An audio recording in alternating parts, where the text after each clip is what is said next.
Sok szeretettel köszöntjük a Brassai Magyar Adás nézőit. Ziegler Ágnes vagyok.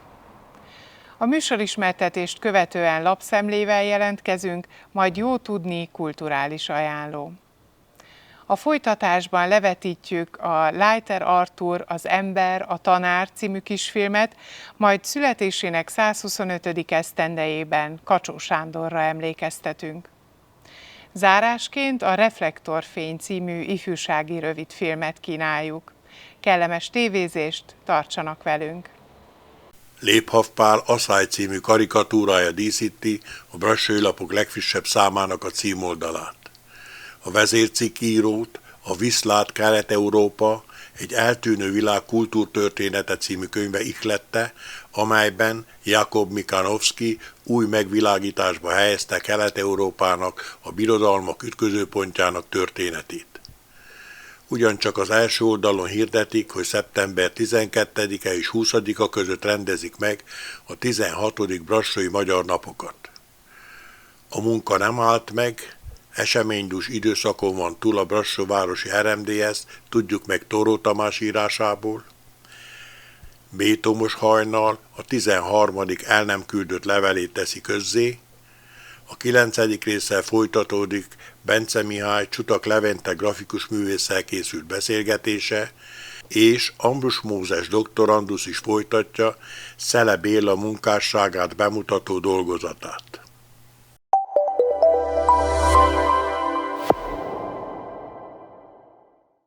A 17. Musica Barcensis koncertsorozat utolsó előtti állomása a Prázsmári Erődtemplom, ahol augusztus 9-én 17 órától a brassói Stefan Schland vezette Bach Ensemble és a Capella Coronensis mutatkozik be.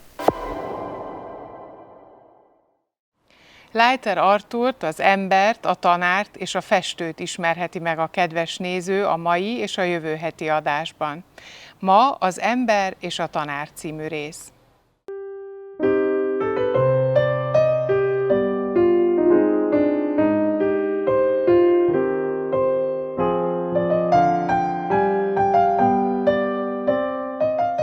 Egy tanítványnak a legfontosabb egy útba igazító jó mester. Ő az, aki pályára teszi, és szakmailag, szellemileg eligazítja, hogy ne bolyongjon feleslegesen. A mesternek fontos a tanítvány, mert a tanítvány a kizárólagos tudója a mester értékeinek.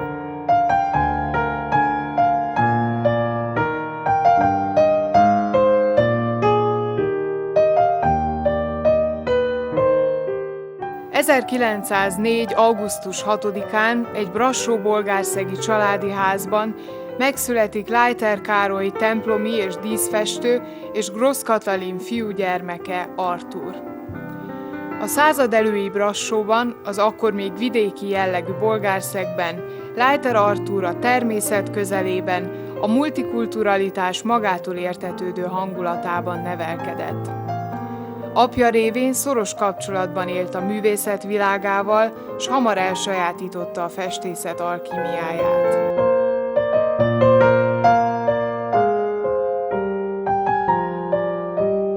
Az állami főreáliskola elvégzése után 1924-től a Bukaresti Szépművészeti Akadémia diákja, ahol George Demetrescu Mirja és Camille Ressu egyengetik tovább művészi útját.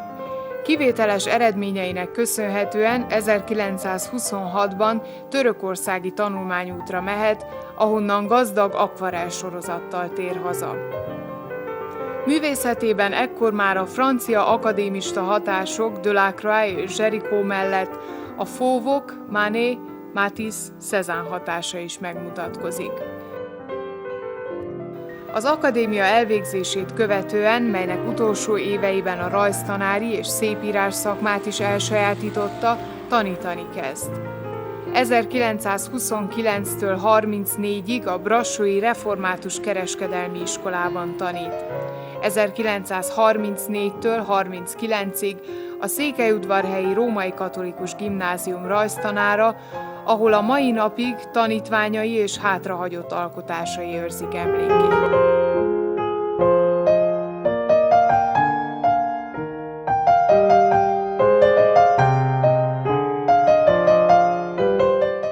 egyik legkedvesebb tanárom volt, mondhatom nyugodt lélekkel, hogy nagyon-nagyon sokat kaptam tőle, nagyon sokat köszönhetek tőle.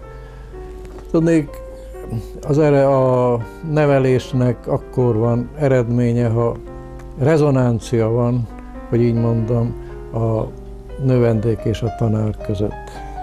Már maga a megjelenése Leiter tanár úrnak, a precíz öltözet, a szigorú és tekintélyt parancsoló egyéniség, nem is gondoltuk volna, hogy mennyi szeretetet, mennyi odaadást, közvetlenséget hordoz magába. Ezt akkor tudtuk meg, amikor a rajzóráinkon annyi türelemmel, annyi szeretettel közeledett felénk.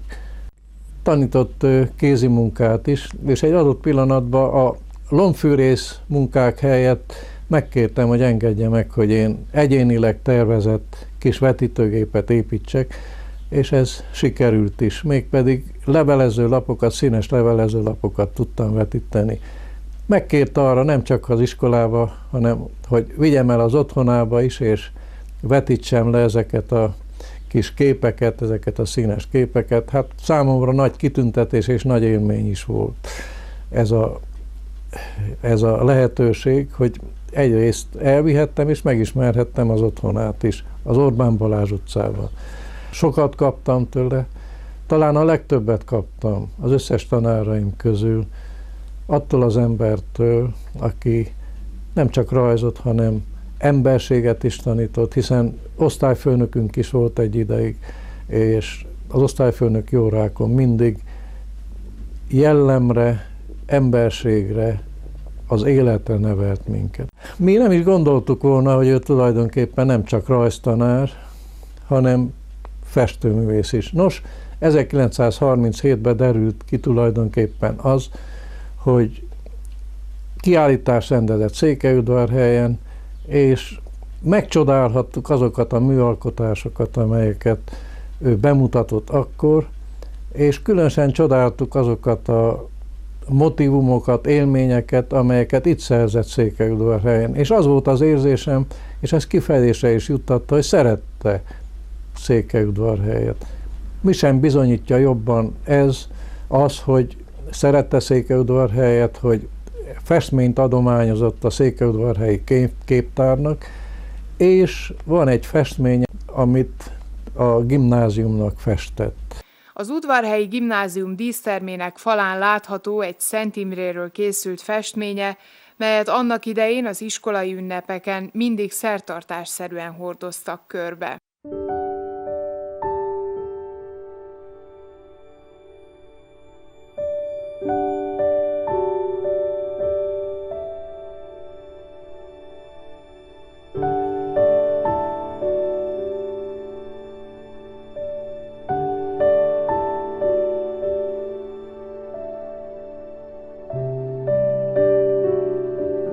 ...1939-ben tér vissza szülővárosába, ahol a római katolikus gimnáziumban Kollár Gusztáv utódjaként 1964-ig tanítja diákjait rajzra, emberségre. Generációk tanúsága áll bizonyságul amellett, hogy a jó tanár az, aki a tárgyi tudás kötelességszerű továbbadása mellett szívből, szünet nélkül neveli diákjait, aki önzetlenül ad útbaigazítást és beépíti az általa tanított tárgyat a diák műveltségébe, bármilyen szakmát válasszon is az. A jó tanár elsősorban jó ember. Ilyen emlékezetes, nagy tanárszemélyiség volt Leiter Artúr, ki művészi hivatása mellett, vagy inkább azzal összefonódva, generációkat oltott be a rajz, a művészet, a szép szeretetével. Tanítványai mai napig szívükben őrzik emlékét. Nagy örömmel beszélek Leiter tanár úrral. Örvendnek, hogy alkalmam van hálámat és tiszteletemet kifejezni azon ember iránt, akit lényegében egész életemben ismertem, 3 minőségben. Tanítványa voltam 45-ig, utána bekerültem én is a tanári szobába, tanárként, mint kollégát ismertem, majd igazgatóként alantasom is volt. A legkellemesebb emlékeim természetesen abból az időből vannak, amikor diákja voltam. Én a jobb rajzosokhoz számítottam, és mindig szívesen segített nekem, és magyarázott, főleg amikor szabadkézi rajzról volt szó. Mint kollega hamar befogadtak, volt tanáraim, és ha az iskola jól ment, az annak volt köszönhető, hogy a tanárok, a régi tanári gárda egy emberként mellettem állott, és közösen dolgoztunk. Ha kellett, rendre utasítottak, segítettek, tanácsokat adtak, de mindenféleképpen fenntartották az igazgatói tekintélyemet. Tori bácsi az egyik legkedvesebb tanárom volt, mert ő mindig megtalálta a hangot, hogy közel kerülhessen a diákhoz. Én nem emlékszem, hogy egyszer is kiabált volna ránk. A tanári szobában is halkan beszélgetett, mindig mosolygott, és illatos pipafüstöket eregetve anekdotázott ő is, mint minden más tanár, aki a tanítványainak a jó mondásait, vagy cselekedeteit, vagy írásait, vagy rajzait értékelte, és felfedezte benne az egyéniséget, a humort és a valóságot. Amikor egyszer szülei bál volt a tornateremben, én a zongoránál ültem, a Náger zenekar muzsikált. Úgy látszik, hogy nem volt kedve táncolni, vagy társaságban üldögélni. Odaült mellém egy kupa borral, és reggelig iddogáltunk, és anekdotázott, beszélt, dudolt, még arra is emlékszem, hogy elhúztuk a kedvenc nótáját, amely az volt, hogy Deresmár a határ. És hogyha én a festményekben fel tudom fedezni az igazán szépet, az igazán értékeset, az természetesen volt tanáromnak, rajztanáromnak, Lejte Tori bácsinak köszönhetem.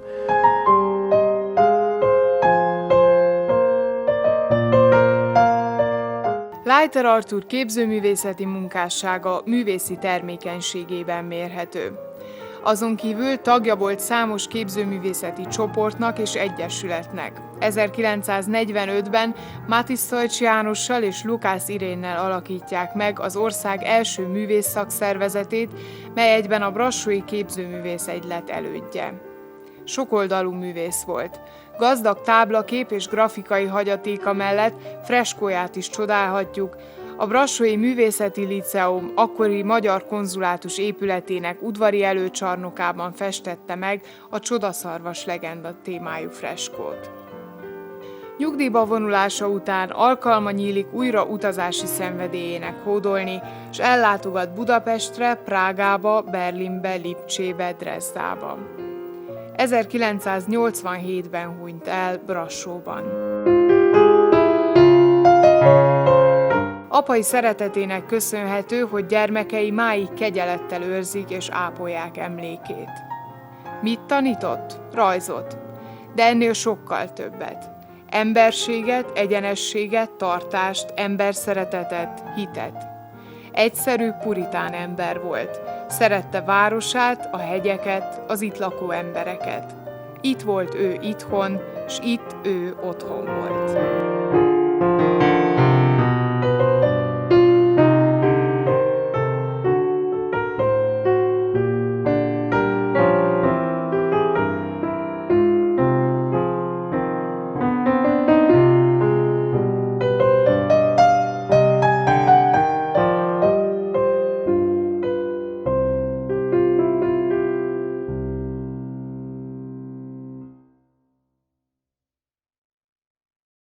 125 éve született Kacsó Sándor, újságíró, író, akire a Román Televízió magyar adásának köszönhetően az általuk készült kisfilmmel emlékeztetünk. Ezt követően Kányádi Sándor Kacsó Sándor sírjára című verse hangzik el a szerző előadásában.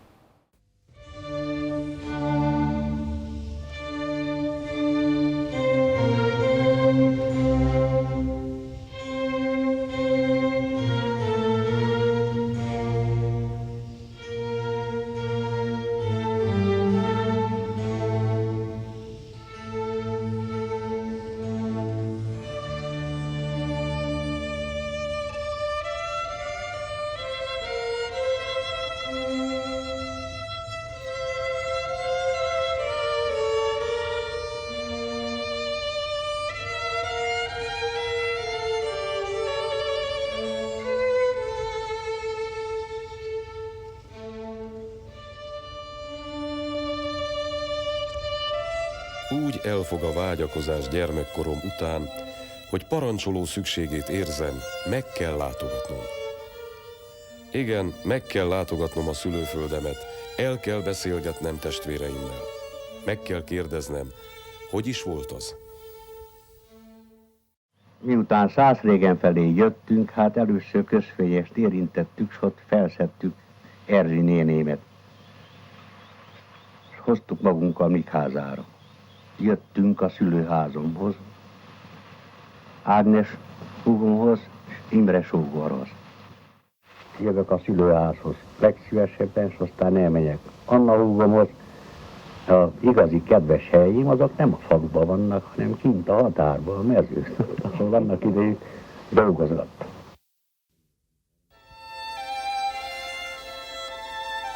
Születtem az öntudatlanság tavában. Az új század is, a mi időszámításunk szerint a 20., úgy szintén megszületett az időben, de szerinte egy pillanat ezredrészével hamarabb.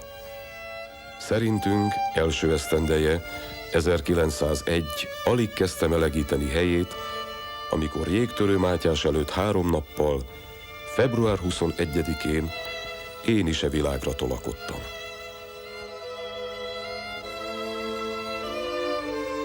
Születésemkor nem figyelmeztettek a szüleim, nyilván maguk sem tudták, hogy milyen nehéz, megpróbáltatásos század választott ki magának. Ha sejtettem volna, talán másolattal készülök, mint a kéziratok. Hát, ha jobban is tovább bírjuk majd mindazt, ami előttem állott. Persze, mindenhez fűződik valami emlékem. Falun akkor különben is sok szabadság járt ki a serdülő fiúgyermekeknek. Egy olyan nagy családban nem is lehettek folytonos ellenőrzés alatt. Megjártam a pajtásaimmal a határt, sokszor fel a havasok aljáig, végighaláztuk a Nyárádot, egészen fel Vármezőig.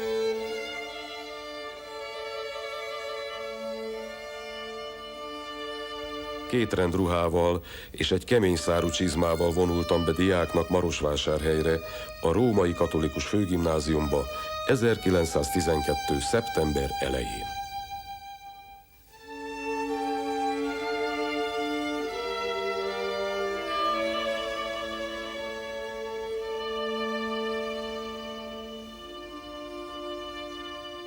Húszba érettségiztem, 20 őszén érkeztem Kolozsvárra, az úgynevezett tanárképzőre, amit az egyházak szerveztek meg akkor hirtelen, hogy a felekezeti iskolákat ellássák tanárokkal.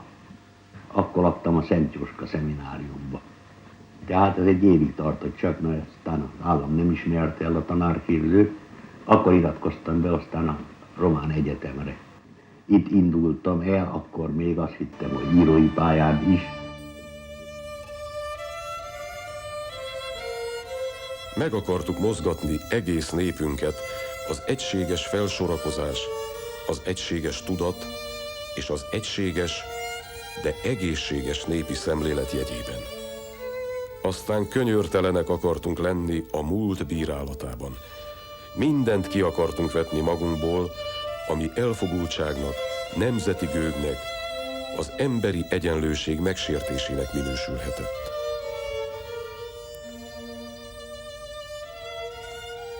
A népre kell épülnie minden elgondolásunknak. A népet kell szolgálnia minden társadalmi rétegnek, s főként nekünk, az értelmiségieknek. Mit értettünk a népen? Hát azt nem nagyon tisztáztuk. Ez az inkább érzelmi talajon termett, és nem a tudásból és tudatos felmérésből eredő ideológia tömörítette egységbe a 11-eket, és szülte meg az antológiánkat. Egy fiatal írógárda első csoportos jelentkezését az új történelmi helyzetben.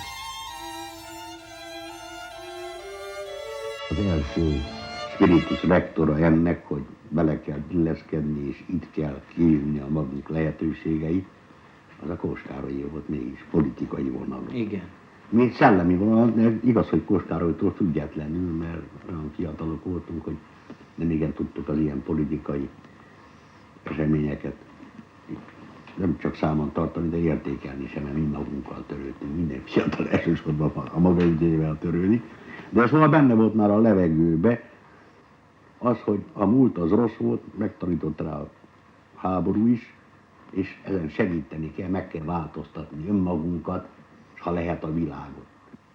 Mert hát minden fiatal a világot is meg akarja változtatni. Igen, természetesen. Bennem az alakult ki, hogy irodalmunknak is a mi valóságos, sőt, véres életünket kell tükröznie. Csak akkor védekezhetünk vele, csak akkor lehet építő, megtartó erő. Küzdeni akartam a nacionalizmus ellen, elítélni a támadó nacionalizmus embertelenségét, de rámutatni, hogy vakvágányra vezet akkor is, ha a védekezés sem több nála. Az is csak nacionalizmus. Úgy éreztem, ez az a gondolat, amely felé botladoznia kell kisebbségi irodalmunknak is.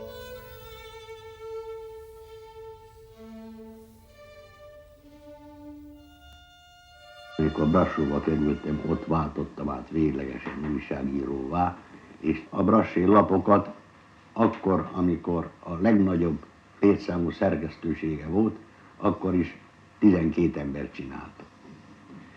De nem csak a brassói lapokat, hanem a társlapjait is, a bukaresti lapokat és a krajcáros népújságot.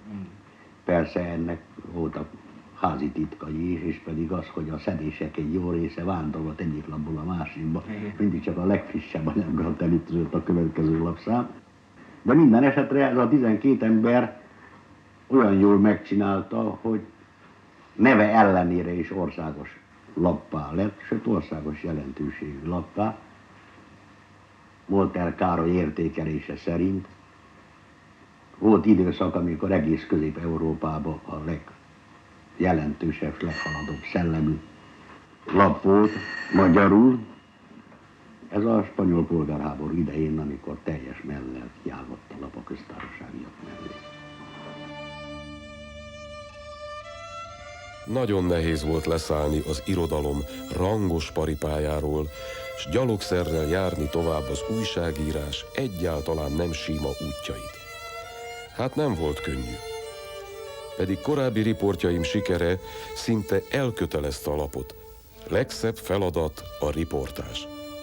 Többé nem neveztem magam írónak, csak éppen eltűrtem, ha mások neveztek így. Újságírónak, hírlapírónak mondtam magam mindenütt.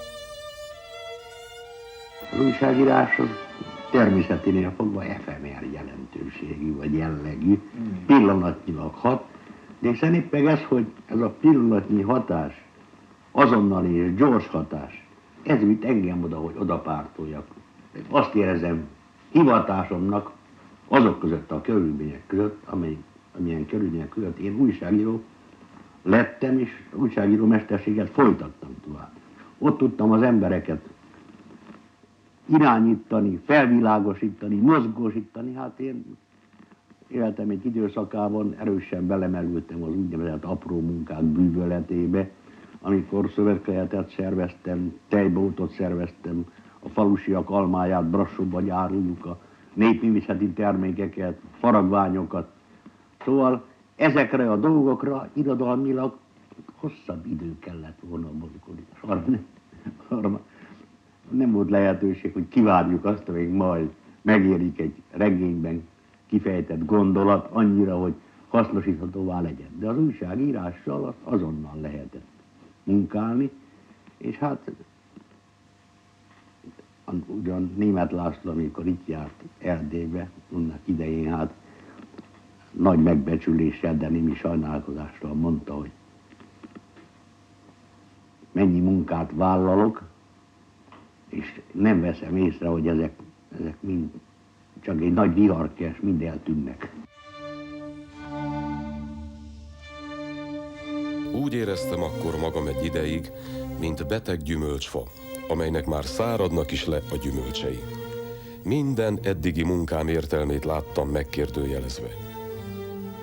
Ha jól meggondolom, Németh László lényegében azt mondta ki, amit később Áprili Lajos után a második nagy szökevényünk és veszteségünk, Makkai Sándor. Nem lehet, nem érdemes.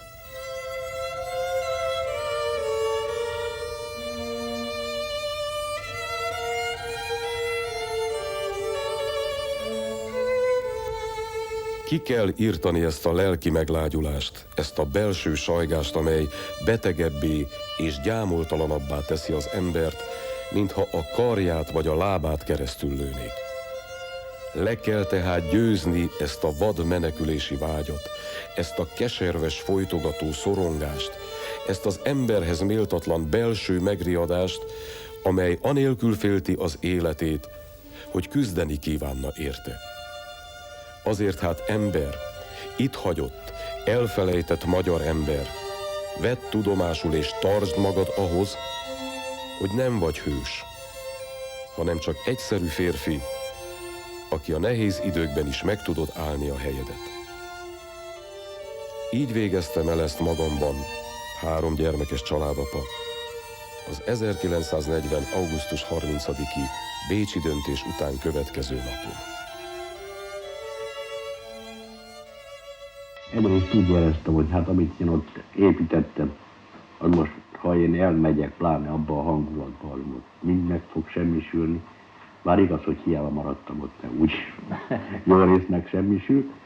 Másrészt pedig az, hogy ha én úgy érzem, hogy szüksége van rám egy népcsoportnak, akkor most ott van inkább szüksége rám, nem pedig máshol. Hát miért hagyjam ott őket? Akkor a harcom arra irányult a brassai lapokba is, hogy visszatartsam a kiözönlőket, a menekülőket, a megfutamadókat. Ugye? Tehát ez se tartott sokáig, aztán a brassai lapokat megszüntették. Az egész magyar sajtót beszüntették, igen. És akkor te Enyedre mész? Akkor egy darabig még ott voltam Brassóval, állást keresni, de semmiféle remény nem lehetett, mert abban a parás hangulatban, hát arra, hogy magyar embert alkalmazzanak valahol, hát szó sem lehetett. Akkor használtam fel korábbi kapcsolatomat Szász Pállal, akit akivel azért kerültem szorosabb nexusba, mert ő vette át az Erdély Gazdasági Egyesület vezetését Gróf Bethlen Györgytől, és kiépítette a falvakban is, szóval lement a parasztságig, a szegény parasztságig is. Ez nekem nagyon imponált, és mindenképpen támogatni akartam. De ő is jött, hogy na most úgy sincs állás, hogy semmi. Az Erdélyi Gazda című lapunk az Kolozsváron maradt, hát nekünk itt tovább kell folytatni a munkát, egy új lapot kell csináljunk, talán sikerül a kormánynál elintézni, hogy engedélyezze ezt az egészen politikamentes mezőgazdasági újságot, hogy gyere, szerkezd azt. Így kerültem Enyedre. A háború forgataga elérkezett hozzánk. Enyedre is. Már megelőzőleg egyszer vagy 12-nket Enyedről, tanárokat, kisiparosokat, főképp tanárokat, mert Enyeden az volt a ugye a Bethlen kollégium révén, kényszerlakhelyre küldtek a szebeni javasokban. Aztán onnan visszaengedtek haza, de mindig jelentkeznünk kellett az akkori szigurancán. Aztán amikor kitört itt a határon a háború, ugye akkor Azt hiszem, hogy az enyedi rendőrségnek az volt az egyszerű, hogy a már jelentkezőket fogja meg és küldje a Térgózsihúba.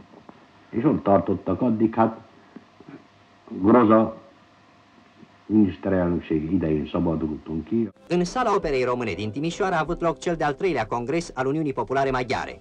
La deschiderea ședinței festive au asistat domnii prim-ministru dr. Petru Groza și Vasile Luca, ministru de finanțe. Domnul prim-ministru spune: toate popoarele care iubesc pacea trebuie să se strângă în tabăra celor ce luptă pentru libertatea și independența lor, alături de Uniunea Sovietică, pentru a zădărnici cât mai repede planurile nefaste ale imperialismului. Vorbește domnul Kocsia Sándor, președintele noului comitet al Uniunii Populare Maghiare. Perhekerültem, bot csinált a politikusnak a gyakorlati és magas politikai életbe. Nem éreztem jól magamat benne. Mint újságíró nagyon jól éreztem, meg tudtam mondani a dolgokat, alul nagyon jól tudtam szervezni, rengeteg barátra tudtam szert tenni, a fiatalok jöttek és segítettek és támogattak, a Brassai Magyar Kisiparosság mindenütt ott volt, amit kezdeményeztem, de én nagyon szerepekre már nem nagyon szívesen vállalkoztam, mert mindig féltem, hogy nem tudom megállani a helyemet. Nincs elég svádám hozzá. Találkoztam aztán Grózával, aki hát nagy jó akarom volt, szinte azt mondhatnám, hogy atyai jó barátom, aki amikor sok jó akarattal, de kevés tapasztalattal belekerültem, mint a Magyar Népi Szövetség elnöke a gyakorlati és hegeny politikai életbe, hát igazgatta a lépteimet ezen a nagyon göröngyös úton.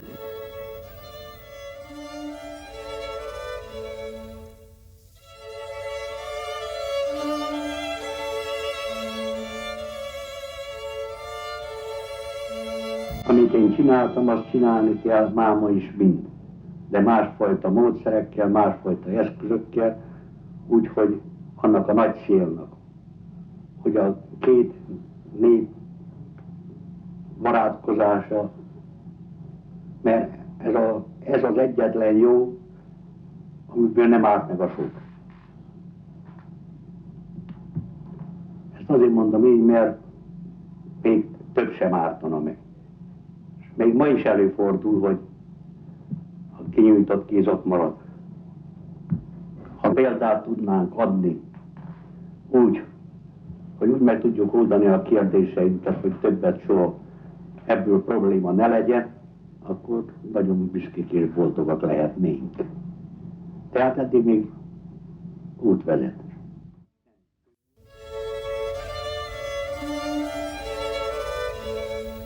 Lelki kényszerből ülök le újra az íróasztal mellé, és kezdem róni újra egymás alá a sorokat, az átélt idők tanulságával idegeimben.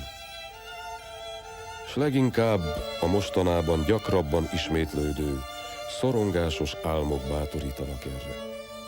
A szívakasztóak, amelyek nyilván az emlékezés kútjába süllyedt nehéz életélményekből fakadnak. Legutóbb például zavaros áradatban vergődöm, reménytelenül. Ne fulladj bele az áradatba, amíg mások fülébe nem rebegted riadt félelmeidet. Ezt mondta az én álmom a maga nyelvén. Siessetek tanulni belőle.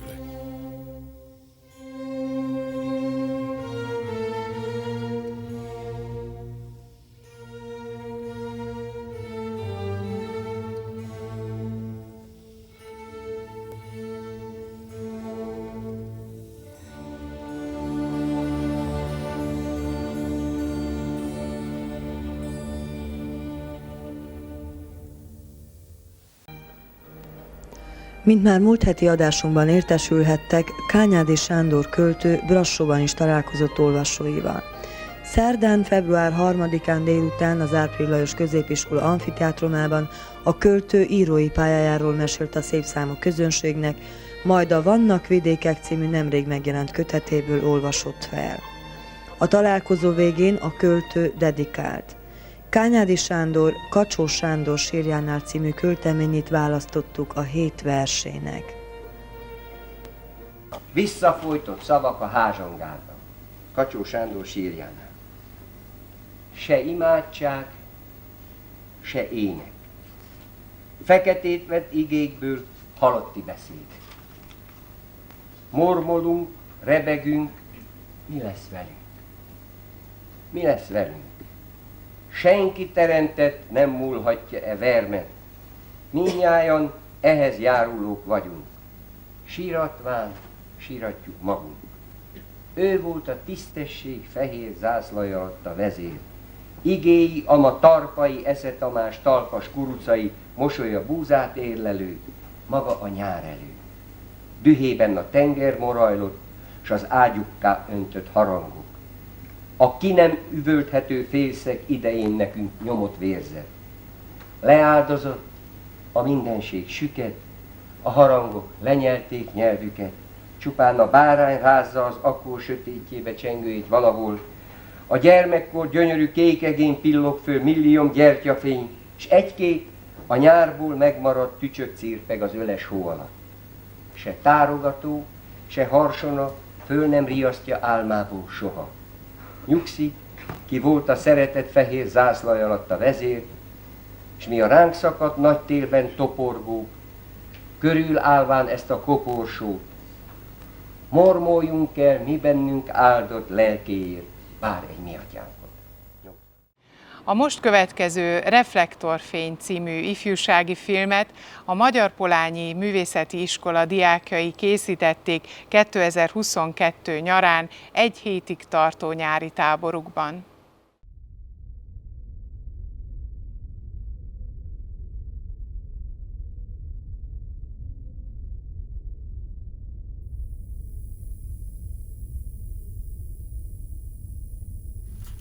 Lehotai Hanna, Lehotai Hannát várjuk a színpadra.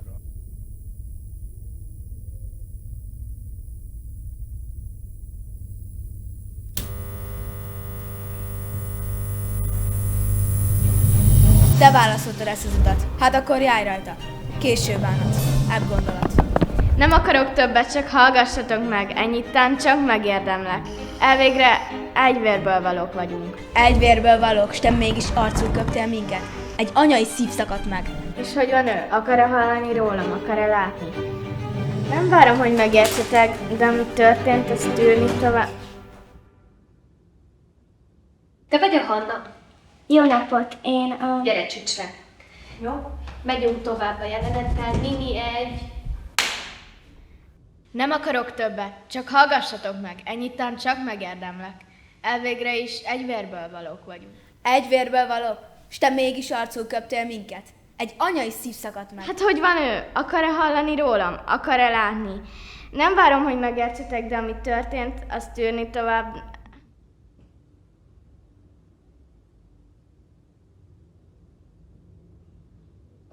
Tűrni tovább nem lehetett. Tűrni azt tovább nem lehetett. Miért gyűlöltök? Ezt te honnan tudod? Láttam a filmet. Vagy 100-szor. A kedvencem. Igen? Kimentek vécére? Menj. Én is. Menjetek. Az egész jelenetet tudod? Az egész darabot. Na persze. Megpróbálod.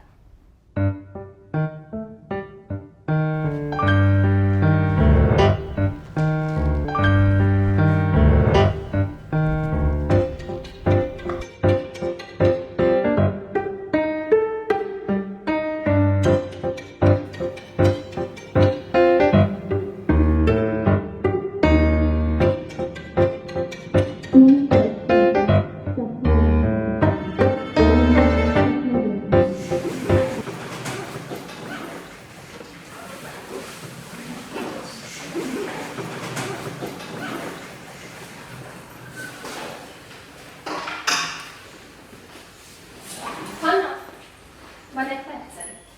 Persze. Kedd. Fél 4, Petőfi Színház. El tudom intézni, hogy behívjanak. El tudnál menni a meghallgatásra? Hát, megkérdezem annyi.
De majd mégis mit csinálsz itt?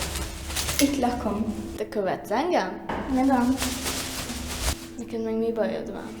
Jó, mindegy, hagyjuk. Kus! Ne haragudj, sietek, este jövök. Vegyél valami kaját. Jó, akkor a kicsiknek vegyél valamit, és ne felejtsd őket elhozni. Amúgy egy hete költöztünk be, de nyugi, én sem vettelek észre.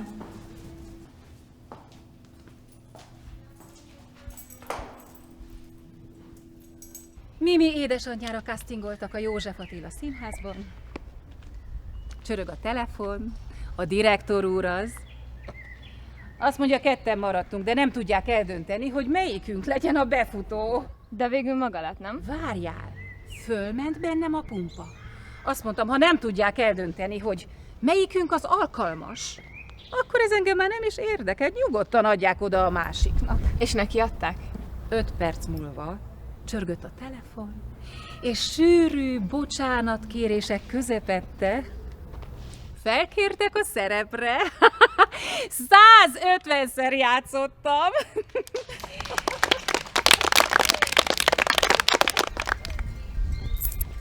Ha jó a cél, akkor mindegy, hogy milyen úton jutsz el hozzá. Szia! Holnap csajos napunk van. Strandolunk egyet. Épp azt beszéltük, hogy ránk férne egy kis pihenés. Eljössz, ugye? Menstruálok. Nem baj. Ma jégkrémezel. Sziasztok, nem akartok bejönni? Épp Szia, hozzád Vera. jövök. Szia. Na, hogy megy Abigailnek? Szuper, ugye? Igen, ügyes. Neki találták ki ezt a Mimit. Azt néztem, hogy ha jövő héten van a casting, akkor talán el is tudnék menni rá. Csak hogy ott legyek. Sokat segít nekünk, ha van egy ismerős arc a nézőtéren. Csak egy kislányt tudok vinni. Szuper! Na, mi van? Hanna, az új kislány. Ő fejből tudja az egészet. Te most viccelsz, ugye? Verseny a teremig! Hogy? De már megtanultok Abigail-el ezt a szöveget. Te mit képzelj?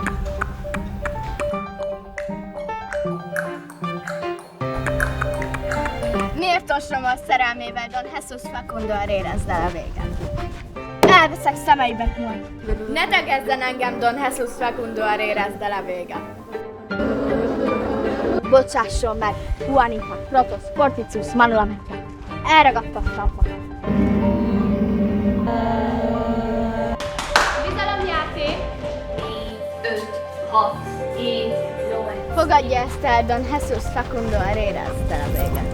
Remélhetem, tán kimondani sem merül. Szerelmi zálog ez, Juanita, Protos, Porticius, Manulametra. Neked kedvesem csak Juanita.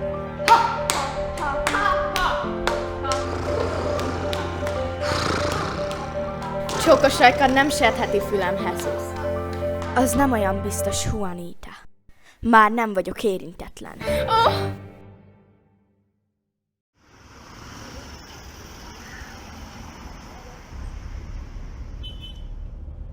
Elintéztem ám neked. Mit? Jövő héten meghallgatás! De anya, Kitty néni nem azt mondta, hogy... Abi, Kitty néni csak egy drámatanár. Jaj, mosolyogj! Olyan kis csúnya vagy, amikor nem mosolyogsz. Együtt fogunk felkészülni, kikérdezlek, és miénk lesz a szerep. Normális vagy! Menjél inkább busszal! Most nincs igaza.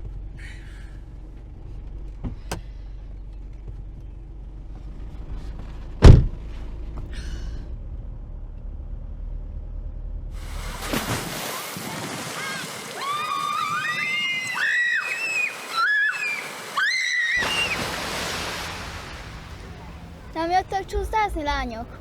Ja, majd megyünk. Amúgy szerintem tök jó fejű nyukád. Imádok gyerekverseket mondani. És arra gondoltam, hogy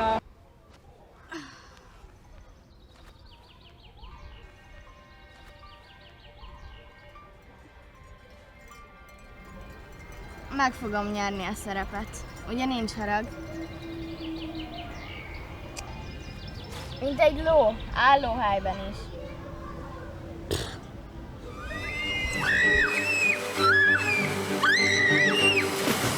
Nem akarok többet, csak hallgassatok meg. Ennyitán csak megérdemlek. Elvégre is egy vérből valók vagyunk. Egy vérből valók, és te mégis arcul köptél minket. Egy anyai szív szakadt meg. És hogy van ő? Akar-e hallani rólam? Akar-e látni? Nem várom, hogy megértsetek, de ami történt, azt tűrni tovább nem lehetett.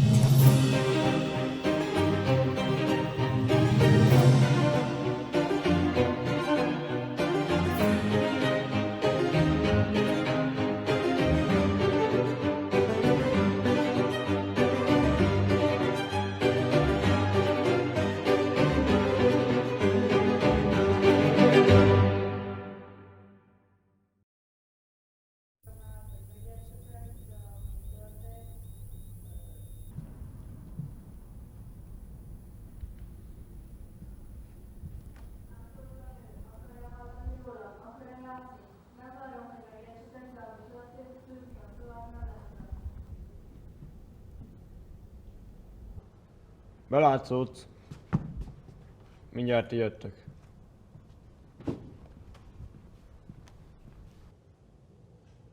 Köszönjük szépen!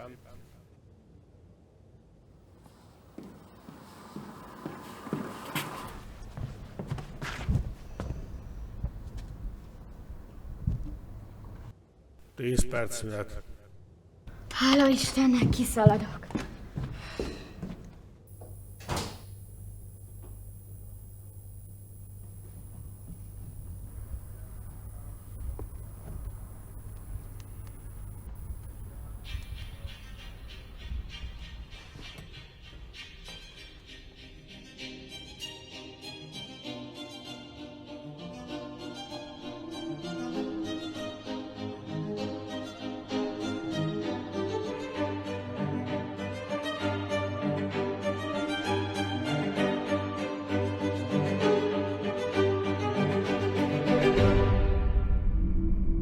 Leotai Hannát várjuk a színpadra.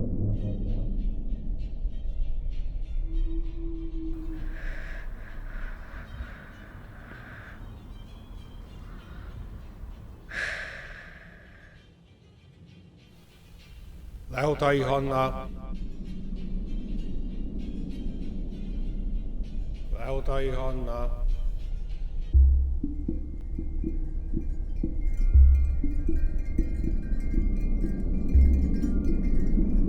Leotai Hannát várjuk a színpadra.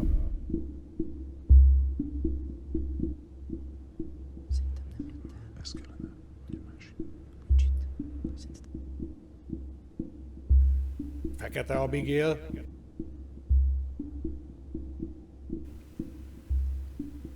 Fekete Abigailt várjuk a színpadra.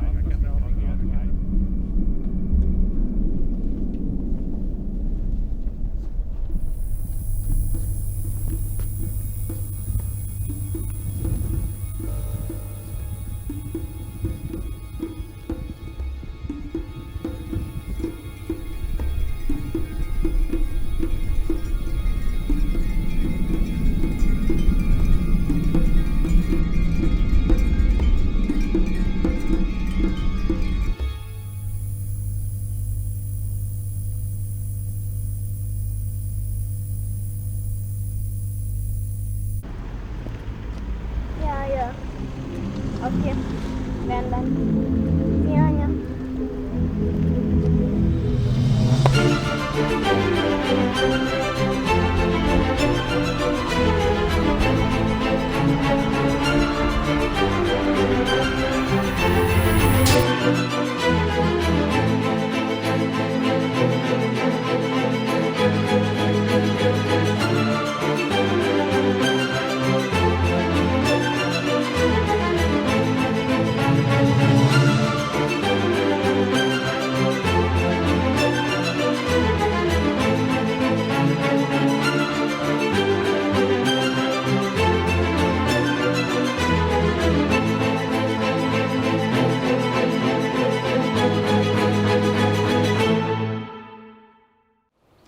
műsorzárásig Dres Mihály, Kossuth és Liszt Ferenc díjas magyar zenész, érdemes és kiváló művész zenél.